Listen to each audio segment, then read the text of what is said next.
Hey everyone, Kellen Keck here, City to Shore Impressions Group coming at you here with a quick video.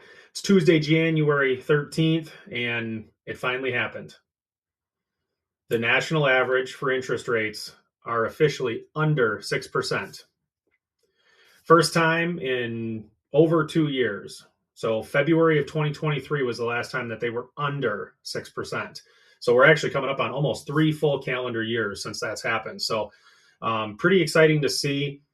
I've been saying for the last couple of years, if you followed me at all on social media or chatted with me at all, I've been saying that if interest rates got to a point where the national average started with a 5, I don't care if it's 5.99, okay? If it starts with a 5, things are going to start opening up.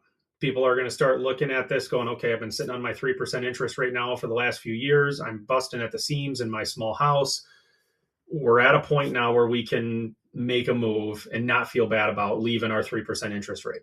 So finally happened last Friday. We hit 5.99. So here we are.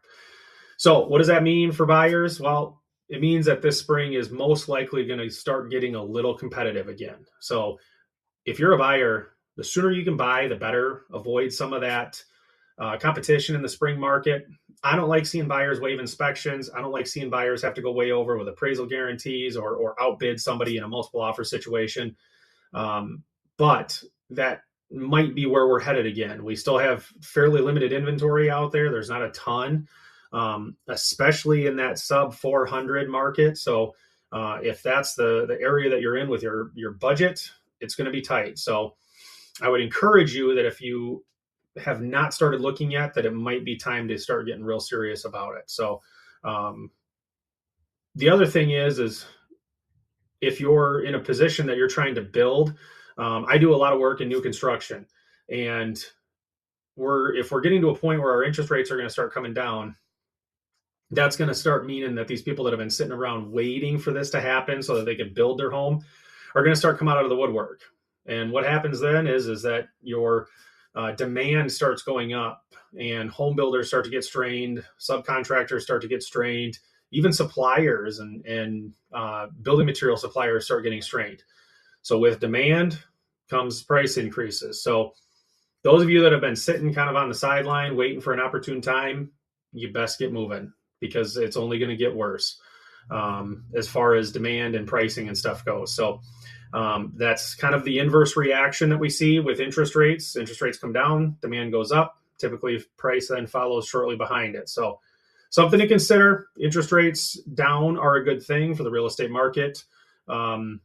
The housing market contributes is responsible for about 20% of the GDP for the entire nation. So a strong housing market is obviously good for the economy, but we have to make sure as agents and as buyers and even as sellers that we're doing things the right way. So if you have any questions about what this means or what it could potentially mean for you, if you're thinking about entering into the real estate market here early this year, this spring, or even this summer, feel free to reach out to me. I'd love to have a chat with you, but just know I've been saying for years, if we got to a point where we're 5.99, as long as it starts with a 5, things are going to start opening up. The real estate market's going to start moving. So now might be the best time. I know it's still early in January, but if you have the ability to do it, now is probably the time to get things rolling before it starts getting real busy again. So again, have any questions, reach out to me. Kellen Keck, City to Shore.